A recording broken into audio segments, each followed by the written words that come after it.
دلیل نمبر 5،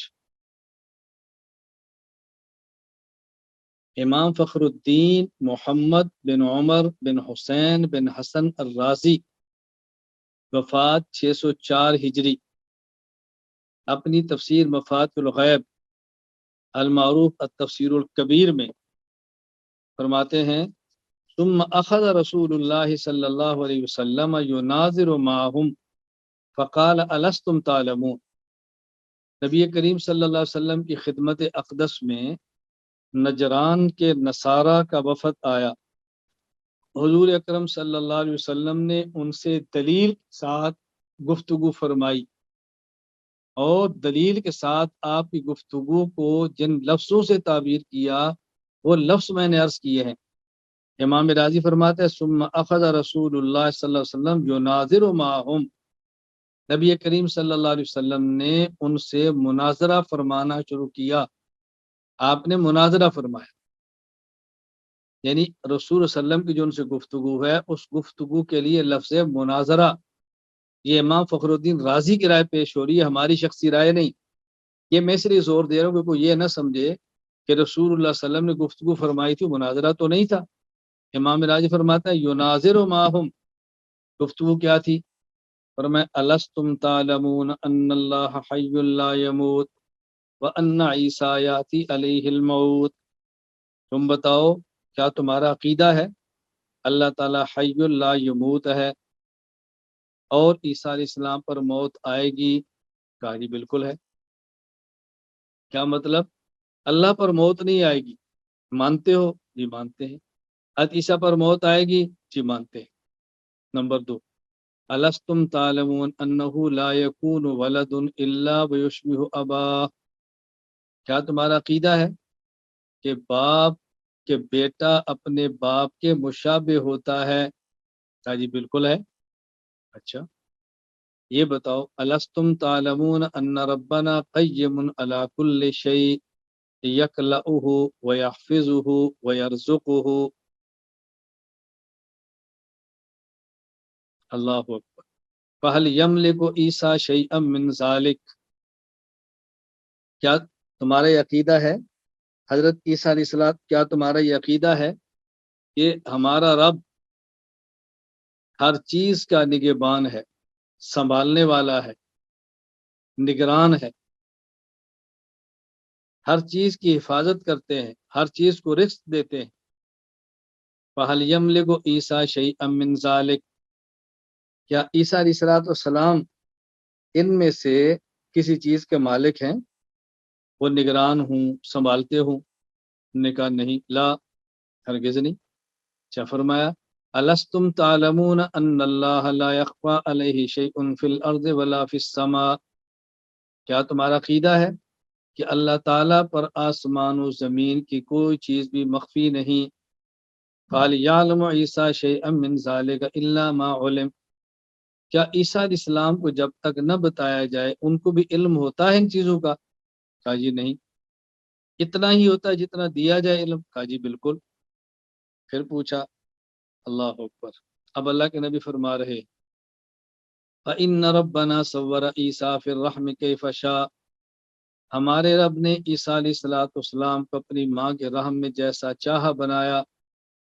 فَهَلْ تَعْلَمُونَ أَنَّ رَبَّنَا لَا يَأْكُلُ الطَّعَامَ وَلَا يَشْرَبُ الشَّرَابَ وَلَا يَحْدُثُ الْحَدَثَ، کیا تمہارا عقیدہ ہے کہ ہمارا رب نہ کھاتا ہے کھانا، نہ پیتا ہے پینا، نہ ہی ان کو تبھی کوئی تقاضا ہوتا ہے حاجت؟ وَتَعْلَمُونَ أَنَّ عِيسَىٰ حَمَلَتْهُ امْرَأَةٌ كَحَمْلِ الْمَرْأَةِ، کیا تمہارا عقیدہ ہے، جانتے ہو نا عیسیٰ علیہ السلام کی والدہ حاملہ ہوئی جیسے عورت حاملہ ہوتی ہے، یعنی اپنے پیٹ میں بچہ رکھا جس طرح عورت کے پیٹ میں بچہ رہتا ہے۔ فَوَضَعَتْهُ كَمَا تَضَعُ الْمَرْأَةُ، اور جنا جیسے عورت جنتی ہے۔ ثُمَّ كَانَ يَطْعَمُ الطَّعَامَ، پھر وہ کھانا بھی کھاتے، وَيَشْرَبُ الشَّرَابَ، پینے کی چیزیں بھی پیتے، وَيَحْدُثُ الْحَدَث، تبھی تقاضے بھی ہوتے۔ کہا جی بالکل۔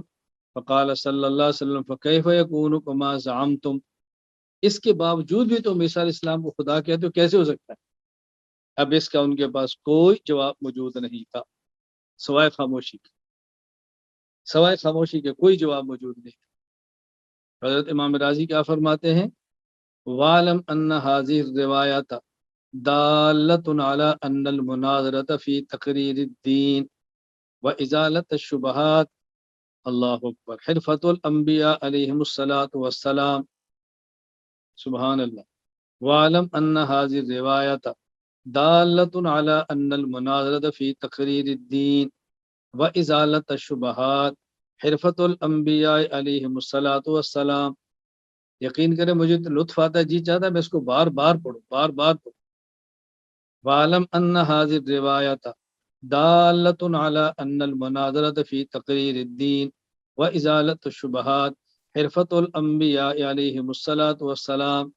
فرمایا یقین کر لو یہ روایت اس بات کی واضح دلیل ہے، دینی عقائد کے اس بات کے لیے، شبہات کے جوابات دینے کے لیے مناظرہ کرنا حضرات انبیاء کرام علیہم السلام کا طریقہ ہے.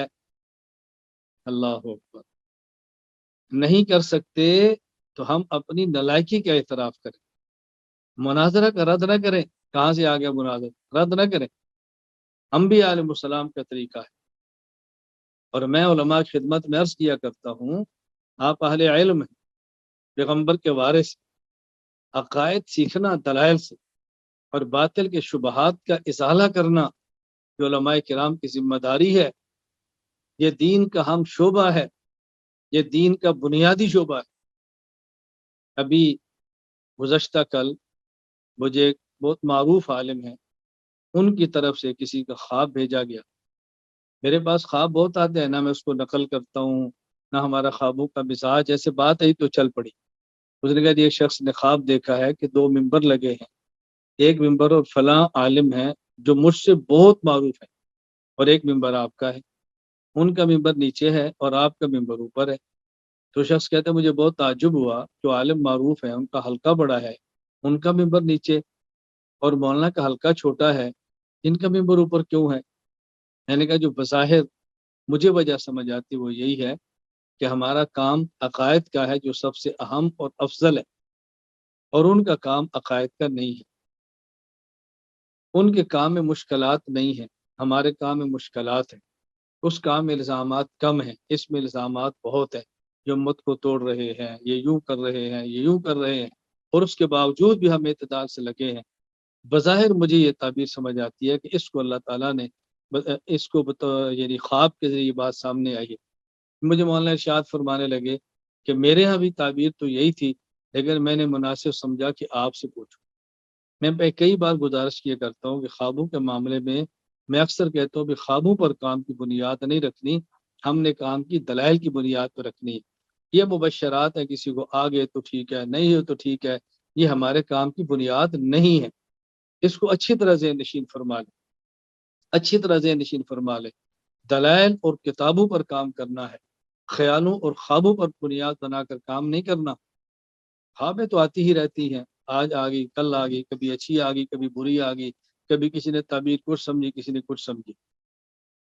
اللہ اکبر. وَأَنَّ مَذْهَبَ الْحَشَوِیَّةِ فِی إِنْکَارِ الْبَعْثِ وَالنَّشْرِ بَاطِلٌ قَطْعًا.